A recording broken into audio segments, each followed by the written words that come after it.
princesses! Today I'm going to be doing a get ready with me featuring the products from the Innisfree Cherry Blossom Collection 2020. I was super upset at myself when I missed the release of these last year.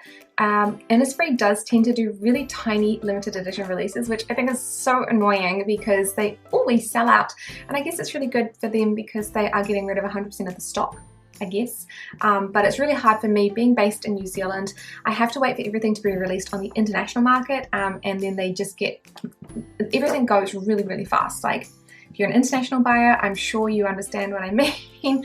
It is just more difficult for us to get a hold of these products sometimes. So I saw these pop up on Beauty Box Korea that last month, and I was like, I want them.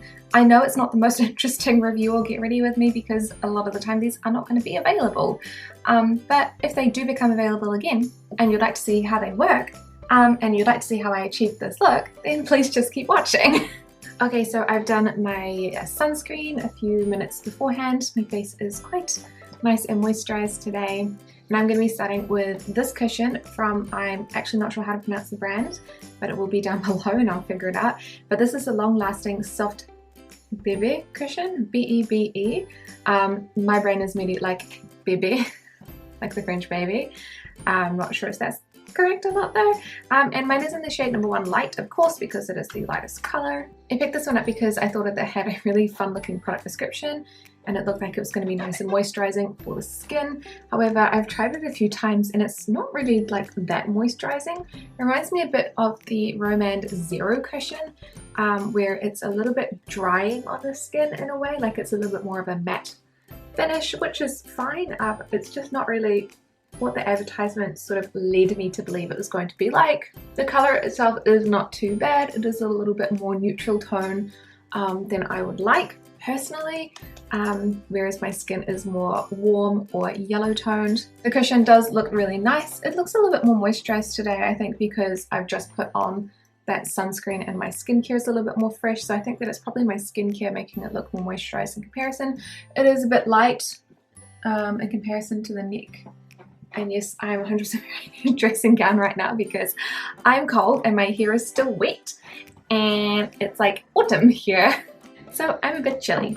Next up, I'm going to be using a product that I really wanted for so long, and I'm so happy that I got it. Of course, this whole video is a little bit very late and a little bit like outdated because I don't think you can get a lot of the products anymore, which is, yeah, but they released a second round of them. This is the Innisfree blush. This is the Cherry Blossom Tinted Cheek, which I missed out on last year, and I was so interested in this because it has like this really cool jelly texture. It's so much fun. So you can kind of like pop your finger in here, give it a good swirl around and pick up the color. It's like a very soft tint. Now I did find with this that like it's really hard. Like I really have to go for it to pick up any kind of color on the finger. But once you put it on the cheek, it's so pretty. Can you even see that? Probably not. I didn't find that this one was too difficult to apply. Pull this mirror a little bit closer though. You can kind of see the color popping out there now. It's not too difficult to apply. It doesn't really pick up too much of the foundation underneath. It's not super pigmented and it just has this really beautiful like see-through sheer shiny effect, which I really love, and I'm going to totally ruin it by powdering my skin afterwards because with this foundation it does require some powdering. I did find also that you can pick this up using the like cushion puff and it applies pretty well, but just a little bit more, a little bit less dewy in a way basically. So if you want to get the most out of the jelly sort of shine, it's better to apply it with your fingers rather than a puff. Have not tried it with a brush because of its like harder texture. I'm just not really sure if that's going to be a good sort of thing to do. So this is how we're looking on the cheeks. It's like the softest flush of color.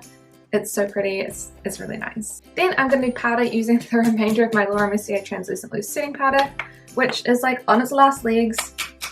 So I'm like desperately trying to get the powder to come out. And with this I'm using my regular brush. This is the Zoeva 106 powder brush. And I'm going to apply a generous amount to the forehead because I have a fringe. I'm doing a really minimal amount of powdering over the top of that blush so that I can kind of keep the shine, and then sort of powdering around the perimeter quite a lot, and then around the eyes as well. Alright, so next up is brows, and I'm not going to do anything new. I'm going to be using my Innisfree two-tone brow kit for this one. So then we're going to go in with the eyeshadow palette, which I believe is more accessible than some of the other products that they have. And this is what it looks like here. Very, very cute.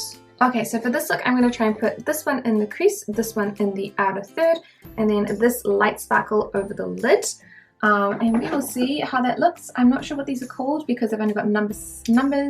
And then the shade names are in Korean on the back, so I will put up the translations when I translate them. So I'm going to go in with the shade, which is number 7, and I'm going to pop that through the crease.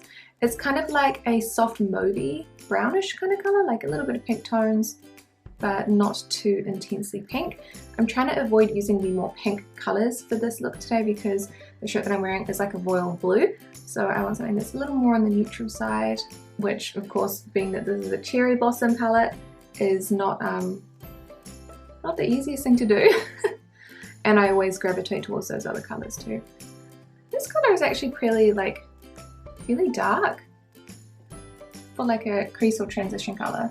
So I'm just going to do it really lightly. It's very easy to blend though, which is nice, but I might go in with one of the other colors on top of it to just blend it out a little bit more as well. I'm going to try and put a little bit of this lighter pink color through the crease just to see if I can soften it out a little bit more, and hopefully it doesn't add too much color. We'll get real high into the eyebrow territory here. Yeah, that made it a bit more pink, but it's not terrible. I can always go back in with like a finger and sort of blend it out as well. Then I'm going to take the tiniest amount of that little brown color and pop it just into the outer third there.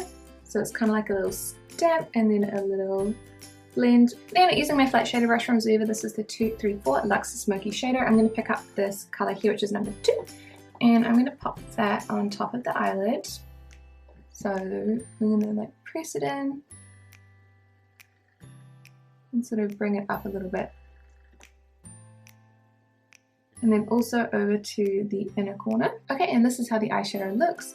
It's quite like more neutral, like probably the most neutral thing I could probably do with the palette, because of course it is a cherry blossom palette, but I think that it looks really cute. I am going to do some eyeliner.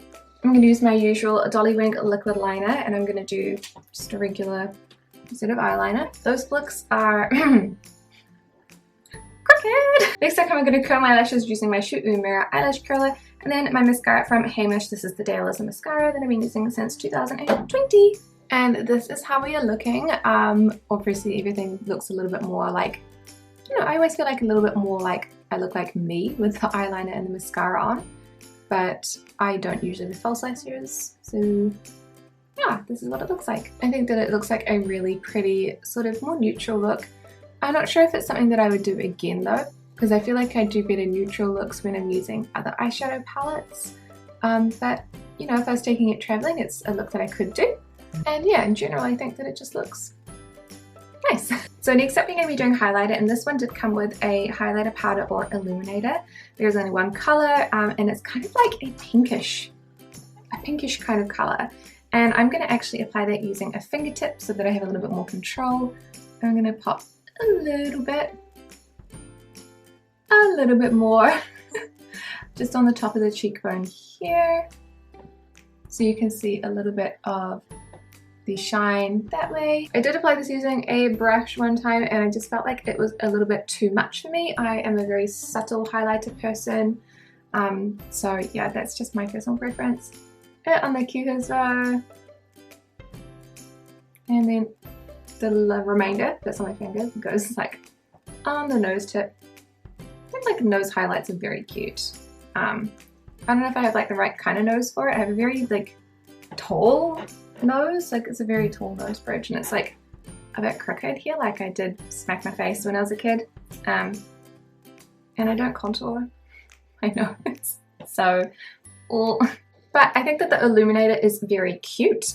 If you like very pink highlighters, it's one that I would definitely recommend if you can pick it up. It's probably not one that I'm going to keep because I feel like it's just too much. I have to kind of like really rein it in when I apply it, and I prefer like the liquid illuminator, liquid highlighter that I got from the Morphe collection a little bit more myself, but it's still nice. It's very pretty. And last but not least, we have the lipstick. I only got to pick up one shade because it's all that's been available. It was the shade that I wanted though, which worked out really well for me, and it's shade number 3. The other 2 shades were really pretty, but I thought that this one was like the more unique one that I was looking for. And it is so nice. It's got like a balm-like consistency, so it's really smooth on the lips. It's a little sheer as well, so it's kind of like a little jelly sort of texture. But the only thing that I dislike about this one is the taste and the smell. It's like unscented. So there is something that it smells like kind of like a Vaseline sort of smell, like unscented Vaseline. Like it's bland, it's neutral, but it's odd. Yeah, so I'm going to fix up my hair as much as possible. It won't dry for hours, so I'm going to do something and then I will be back to show you guys how it looks. Okay, so here is the finished look. I think that it is really pretty and I feel like it doesn't sort of clash too much with the blue. I just think it looks more nice and neutral, which is good.